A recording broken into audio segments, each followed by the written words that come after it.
Okay guys, today's the first day of the build, though technically I'm not building. I'm actually having to remove everything from the tank. This is different from the last time because the last time it was an artificial tank, this time it's a live tank.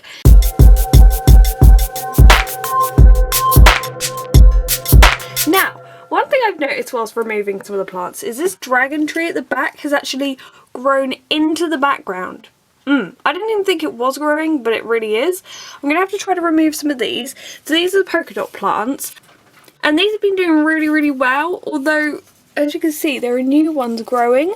So the bigger ones are dying, so I've actually been chopping them down a bit so all the energy can go to the new ones that are growing off of them. So I'm going to repot them. I'm probably going to keep the snake plant. I might repot the dragon plant and put it somewhere else and not put it in the tank because it hasn't really done too well. It's starting to get spotting on its leaves. It hasn't grown upwards, but yeah. As you can see, this is where it's actually grown into the background. Like, I wondered why I couldn't easily remove it, and it's anchored itself right in there. And that's where its root actually went into the polystyrene background and it grew up, because when I had to pull it out, it was upwards inside there. So yeah, plants really do their own thing. Okay, so if you remember, I added woodlice to the terrarium. Hadn't seen them in ages. And on this one piece of driftwood, I just found like a whole family. So I'm going to let them free today because they are just ordinary woodlice, they aren't the tropical ones. Okay, so I've emptied as much dirt as possible for now. I put all of that in a bucket because I'll probably use that for the background, but there is still a little bit of dirt in here, and I put some white roll along the end, and you'll see why in a minute. But even if the stuff that I use gets into the soil, it doesn't really matter because I'm not going to use this soil. So basically what I'm going to do now is I've mixed vinegar with water, and I'm going to wipe down the walls and try to get as much hard water stains off as possible. I did this the other way around last time, I'm going to try this time. Also, these two things over here really bug me. So there's a sticky bit here, which is from the Exoterra canopy feeding dish. That's one Exoterra product that I was really disappointed with. And the Lucky Reptile Dripper, you know, I didn't really like that. Well, the glue has stayed on. So those bits are definitely going to get covered by the foam. But for now, I'm just going to wipe down the walls.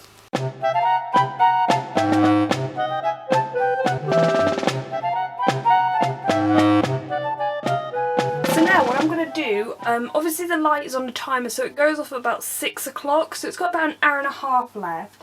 And I've actually got a few new plants for this tank. So I haven't done a plant haul this time, but you know, there's not too many different ones. We've got like the Pilea. It's a different type to the one that I've got in the other tank, but the Pilea is doing really well under grow lights. I've got this bromeliad. So in the picture it looked massive, and I got it, it's actually really small. I had to order online. Also, look, it's bent. So some of these, they've been travelling, and I think they need a little bit of time under the light to recover. Got this one, which is like a vein plant. I can't remember. I've always wanted one of these, but as you can see, travelling hasn't been too kind to it. When I actually got it, there was soil all over the leaves, so I think it really needs a bit of TLC right now. And then we have this bromeliad, which I thought was going to be tiny. It's actually pretty big. It's meant to be red all over, I believe, so maybe under the light it will turn red. It's actually got a little plant growing in the middle, which is quite cool. I'm sure Isla's going to love drinking out of this because that's what she does with bromeliads. So these are all the new ones. I'm obviously also going to put in the old ones just for tonight so they can get nice lots of... What the hell is that? Is that thunder? Oh, that is nasty.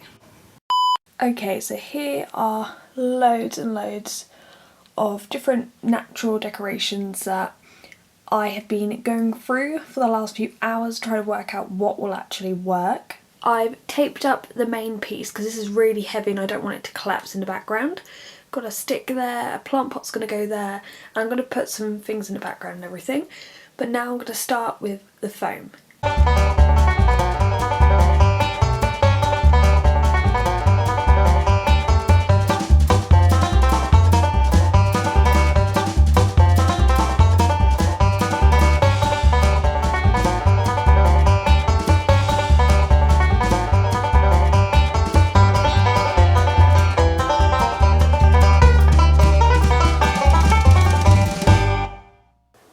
guys, so it's been a good few days since I actually did the background.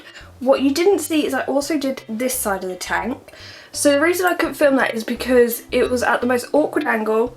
You would have loads of glare because you would be filming through the glass and it just wasn't worth it. Trying to build this and film it can be very difficult. As you saw from the time lapse, my head gets in the way a lot, so it had to be cut up quite a bit, so it's quite a bit of a pain. So I'll talk you through what we got going on here. Now first of all, the foam actually ran out, so we have this nice patch at the back with nothing on, so I'm going to have to put lots of sealant on that.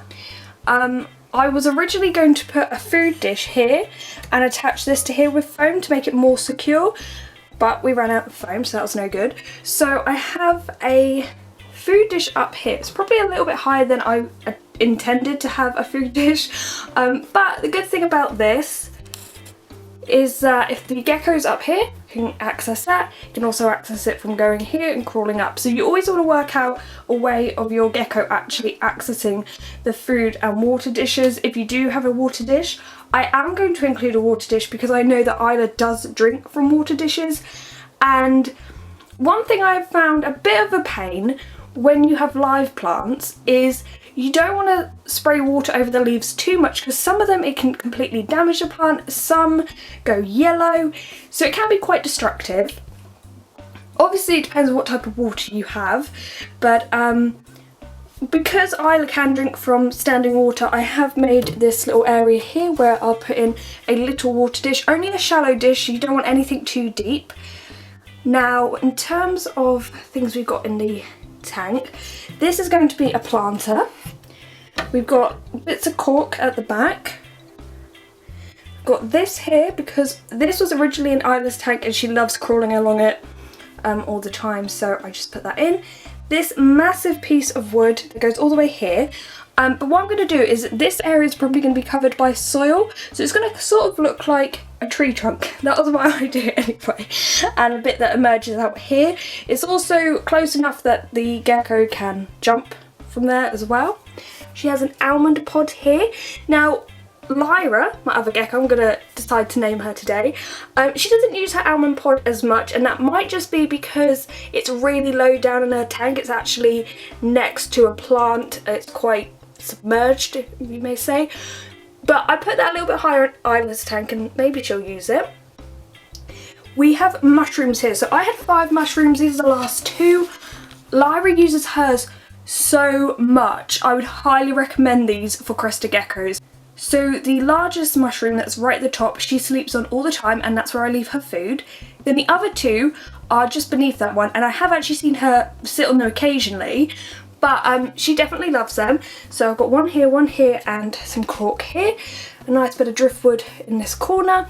And under here is another bit of cork, and it's going to be a planter as well. It's going to probably be a planter for the vanilla orchid, because you may know from my other build I had loads of vanilla orchid left. There was about 10 separate stems, I guess you could call it. And I put about 4 or 5 in Lyra's tank, and I have many more to add in here, so they're going to go at the back and obviously spread out along here. But that's pretty much all that I've put in here. I'm now going to remove the tape from all along here. This bit isn't part of the design, it is literally to keep up that piece of wood whilst it was drying. I'm not going to remove this till near the end because I'm terrified that this is just going to drop down. But next, after I remove everything, is the part where we add on sealant and dirt.